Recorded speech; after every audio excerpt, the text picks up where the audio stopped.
मैं हूं Khalid Raza Khan. Global talk के ताज़ा एपिसोड के साथ हाजिर हूं मैं। कोरोना वायरस के आड़ में क्या साजिशें जारी हैं, दुनिया को उलझाकर क्या मकसद हासिल करना है और आने वाली नस्लों को इसका क्या खामियाजा उठाना पड़ेगा। इन्हीं साजिशों पर से हम पर्दा उठाएंगे कि कौन है वो खुफिया हाथ जो कोरोना वायरस के आड़ में दुनिया को अपने कंट्रोल में करने की कोशिश कर रहा है। इन्हीं साजिशों पर से आज पर्दा उठाएंगे। कोरोना 5G और नैनो चिप। इंग्लैंड में 5G टावर्स को आग लगाने की घटनाएं और कई विशेषज्ञों का यह कहना कि 5G testing house corona virus के फैलाव का कारण बन रहे हैं। ऐसी सूचना और खबरों के बाद इंग्लैंड की गुस्साई आवाम ने इन टावर्स को आग लगा दी और ये भी कहा जा रहा है कि जहां जहां ये टेक्नोलॉजी मौजूद नहीं है वहां पर यह वायरस नहीं फैल रहा है, जिसमें विशेषकर अफ्रीकी देश शामिल हैं।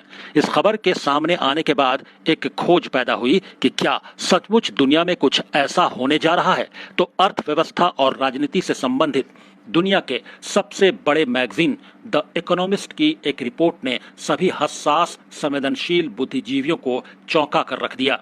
इस रिपोर्ट को पढ़ने के बाद बहुत सी ऐसी सच्चाई पर से पर्दा उठा जिसे सुनकर आप शायद चकरा कर रह जाएंगे कि निरंकुश और बेरहम पूंजीपति व्यवस्था इस हद तक आगे जा सकती है। दुनिया की अर्थव्यवस्था को कंट्रोल करने की ऐसी घिनौनी योजना जो आपके होश उड़ा कर रख दे। जी हाँ, द इकोनॉमिस्ट मैगजीन के अप्रैल 2020 अंक में 5 खुफिया प्लान्स का ऐलान किया गया है। इस प्रोग्राम में 5 यहूदी प्लान्स को डिकोड किया जाएगा। याद रहे, द इकोनॉमिस्ट मैगजीन दुनिया में यहूदी और सहयूनी रसूख वाले आर्थिक शक्ति का मुखपत्र मैगजीन है। दुनिया के 13 बड़े यहूदी खानदान जो कि पूरी दुनिया की दौलत के 80% से ज्यादा को कंट्रोल करते हैं। द इकोनॉमिस्ट मैगजीन इन्हीं साजिशकर्ताओं का मुखपत्र है। द इकोनॉमिस्ट के लेख जब रिसर्च के द्वारा डिकोड किए गए तो ये प्लान सामने आए। Number 1, everything is under control. इसका अर्थ है कि हर चीज पूर्व नियोजित योजना के अनुसार हमारे कंट्रोल में है। एक ओर पूरी दुनिया कोरोना के डर से घरों में बैठी है। सरकारें और शासन सिकुड़कर राजधानी तक सीमित हो गईं। जनता को 2 वक्त की रोटी के लाले पड़ गए। कई देशों को अपने अस्तित्व को बचाए रखने के संकट का सामना है। लेकिन आप देखिए, वहीं यहूदी मैगजीन बड़े गर्व के साथ कहता है कि एवरीथिंग इज अंडर कंट्रोल। यह बात समझदारों के कान खड़े कर देने के लिए काफी है। कोरोना वायरस के द्वारा जिस जाल को बिछाया गया है वो बिल्कुल उम्मीद के ठीक अनुरूप पूरा हो रहा है। इसीलिए यहूदी मैगजीन गर्वान्वित होकर कहता है कि सब कुछ पूर्वानुमान के अनुसार उनके कंट्रोल में है। Number 2, big government. इसका मतलब वैश्विक सरकार यानी वर्ल्ड गवर्नमेंट है।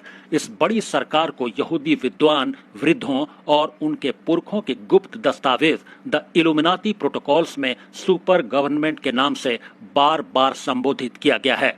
इसका विस्तार पूर्वक वर्णन भी, जिसके अनुसार पूरी दुनिया की वैश्विक सुपर गवर्नमेंट बनाई जाएगी, जिसका शासक फिरऔन और नमरूद की तरह पूरी दुनिया पर अपने मसीहा के जरिए दुनिया पर शासन करेगा।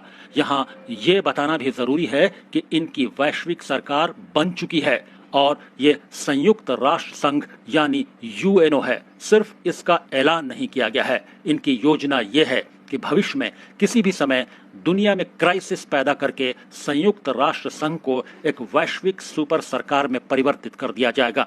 संयुक्त राष्ट्र संघ के जो भी विभाग या संस्थाएं होंगी उन्हें मंत्रालयों में परिवर्तित करके विश्व सुपर गवर्नमेंट घोषित कर दिया जाएगा।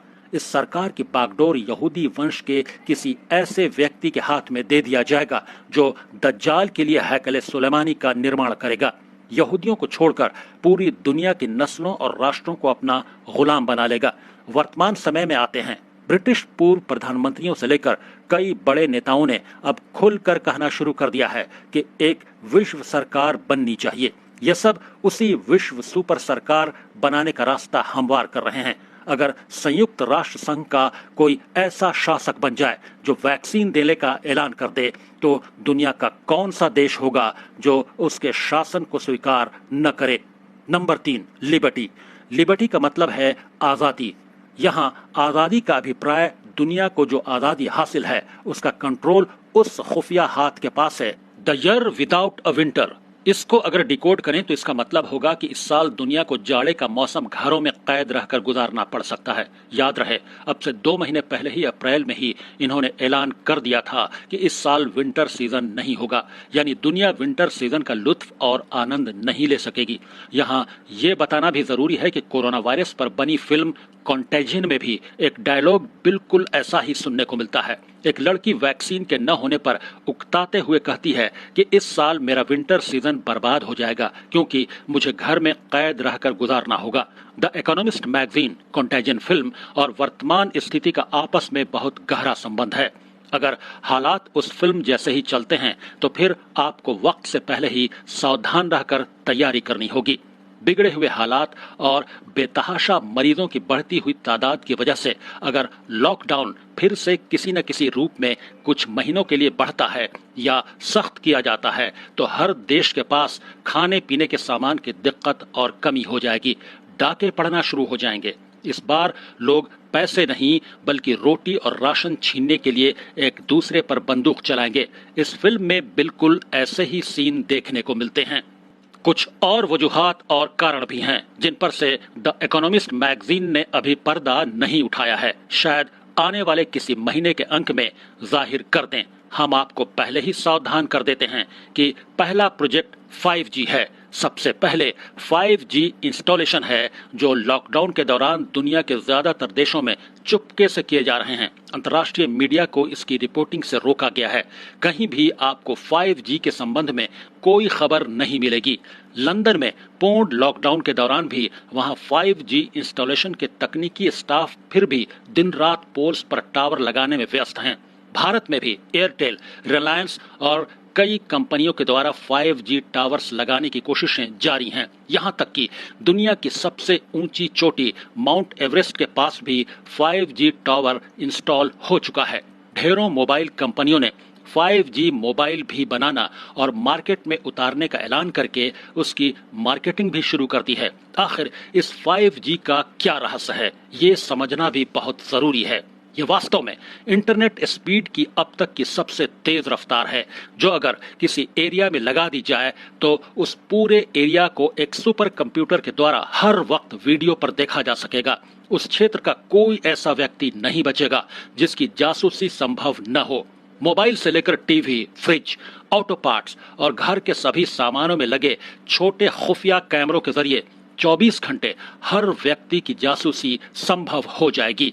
मिलिट्री स्तर पर यह काम पहले ही दुनिया की कई बड़ी फौजें करती रही हैं, लेकिन सार्वजनिक स्तर पर इसे लाने का बहुत ज्यादा वैज्ञानिक नुकसान भी है क्योंकि इस टेक्नोलॉजी की किरणें मनुष्य के दिमाग के लिए अति खतरनाक हैं। विशेषज्ञों के अनुसार 5G सिग्नल्स में रहने वाला मनुष्य ऐसा होगा जैसे उसका दिमाग माइक्रोवेव ओवन में पड़ा हुआ है।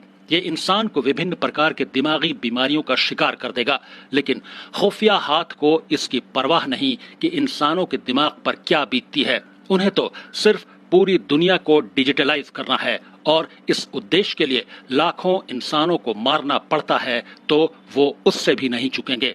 दूसरा प्रोजेक्ट नैनो चिप वैक्सीन के माध्यम से है। हाल ही में एक आर्टिकल पढ़ने पर यह बात सामने आई जिसमें बिल गेट्स ने $1 बिलियन के निवेश करने का ऐलान किया। यह ऐलान पूरी दुनिया को डिजिटलाइज करने के संबंध में था। सवाल यह है कि पूरी दुनिया को डिजिटलाइज कैसे किया जाएगा? इसका जवाब है 5G और नैनो चिप से। गौर करें तो पता चलेगा कि 5G टावर तो जाहिर तौर पर तो इंटरनेट की तेज स्पीड के लिए होंगे, लेकिन इसका असल खुफिया मकसद इंसानों में लगी नैनो चिप में स्टोर होने वाला डेटा किसी खुफिया जगह जमा करना होगा। वो खुफिया हाथ जिसे आप द इकोनॉमिस्ट मैगजीन पर देख सकते हैं, पूरी दुनिया के इंसानों के दिमाग में पैदा होने वाली सोच को किसी अज्ञात जगह पर अपने सुपर कंप्यूटर के जरिए देखेगा। अब इस सारे खुले परिदृश्य को संक्षेप में कहा जाए तो ये कुछ ऐसा होगा कि खुफिया हाथ सफल और कामयाब हो रहा है। हर चीज पूर्व नियोजित योजना के अनुसार उनके कंट्रोल में है।